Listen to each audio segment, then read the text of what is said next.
முல்லை பெரியாறு அணை உறுதியாக உள்ளது என்று தெரிவிக்கப்பட்டிருக்கிறது.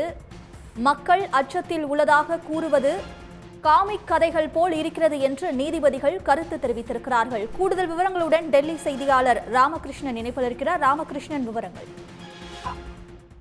அதாவது முல்லை பெரியார் அணை தொடர்பான ஒரு வழக்கில் அந்த அணை என்பது பல ஆண்டுகளாகியும் அணை என்பது உறுதியாக இருக்கிறது என்று வழக்கை விசாரித்த உச்சநீதிமன்ற நீதிபதிகள் தங்களது கருத்துக்களை தெரிவித்திருக்கிறார்கள். இந்த அணையை பொறுத்தவரையில் 100 ஆண்டுகளுக்கு மேலாக இந்த அணை கட்டப்பட்டிருக்கிறது. எனவே அந்த அணை என்பது உறுதியாக இல்லை.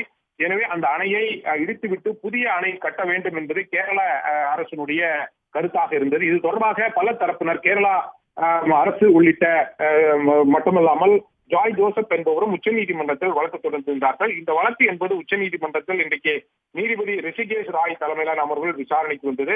அப்போது தமிழக அரசின் சார்பில் ஆஜராகியிருந்த வழக்கறிஞரை பொறுத்தவரையில் முல்லை பெரியார் அணை என்பது மிகவும் பாதுகாப்பாகவே இருக்கிறது. இந்த அணையை பொறுத்தவரையில் இடிக்க வேண்டிய அவசியம் இல்லை. இது மட்டுமல்லாமல் முல்லை பெரியார் அணை என்பது அந்த அணை உறுதியாக இருக்கிறது என்று ஏற்கனவே மத்திய அரசால் அமைக்கப்பட்ட அந்த நிபுணர்கள் குழு என்பது அறிக்கை தாக்கல் செய்திருக்கிறது. அந்த குழு என்பது தொடர்ந்து ஆய்வுகளை நடத்தி வருகிறது. எனவே இந்த வழக்கை தள்ளுபடி செய்ய வேண்டும். இல்லை என்றால் ஏற்கனவே முல்லை பெரியார் அணை தொடர்பான வழக்குகளை விசாரிக்கும் வேறு நீதிபதி அமர்வு, அதாவது சூரியகாந்த் தலைமையிலான அமர்வுக்கு மாற்ற வேண்டும் என்று கோரிக்கை வைக்கப்பட்டது. ஆனால் மனுதாரர் தரப்பில் ஆஜராகியிருந்த வழக்கறிஞரை பொறுத்தவரையில் தொடர்ந்து கேரளாவை பொறுத்தவரையில் மழை என்பது அதிகரித்துக் கொண்டிருக்கிறது. அந்த இடங்களில் பல இடங்களில் நிலச்சரிவுகள் என்பது ஏற்பட்டிருக்கிறது. எனவே அணையினுடைய அந்த நீர்மட்டத்தை குறைப்பதுடன் மட்டுமல்லாமல் புதிய அணை கட்டுவதற்கான முடிவை அறிவிக்க வேண்டும். எனவே இந்த வழக்கை விசாரணைக்கு எடுத்துக்கொள்ள வேண்டும் என்று வாதங்கள் முன்வைக்கப்பட்டது. ஆனால் நீதிபதிகளை பொறுத்தவரையில் 130 ஆண்டுகளுக்கு மேலான இந்த அணை என்பது எத்தனை பருவமழையை கண்டிருக்கிறது என்று ஒரு கேள்வி எழுப்பினார்கள். அணை இன்னமும் நிலையாகத்தானே இருக்கிறது என்று அறிக்கைகள் தெரிவிக்கின்றன. ஆனால் மக்கள் அணை உடைந்துவிடும் என்னும் அச்சத்தில் உள்ளதாக கூறுகிறார்கள். இதற்கு மேலும் ஒரு கருத்தை தெரிவித்திருக்கிறார்கள் நீதிபதிகள். காமிக் கதைகளைப் போல அச்ச உணர்வில் உள்ளதாகத்தான் நாங்கள் இந்த முல்லை பெரியார் அணை விவகாரத்தை பொறுத்தவரையில் உணர்கிறோம்.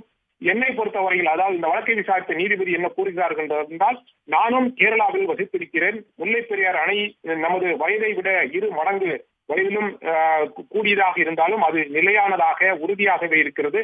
பல பருவ மழையை கண்டிருந்தாலும் அணை என்பது உறுதியாகவே இருக்கிறது. அந்த அணையை கட்டிய பொறியாளர்களுக்கு நாம் நன்றி கூற வேண்டிய கடமைப்பட்டிருக்கிறோம் என்று நீதிபதிகள் கருத்தை தெரிவித்திருக்கிறார்கள்.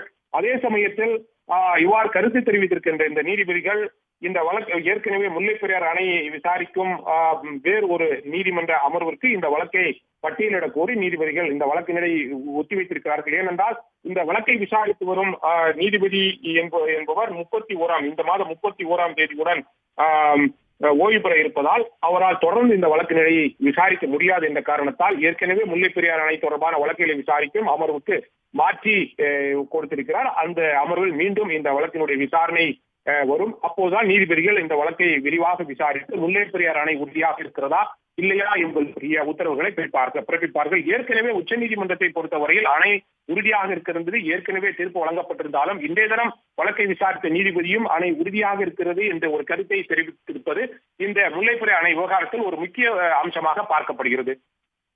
உடனுக்குடன் செய்திகளை தெரிந்து கொள்ள சன் நியூஸ் பெல் ஐகானை கிளிக் பண்ணுங்க.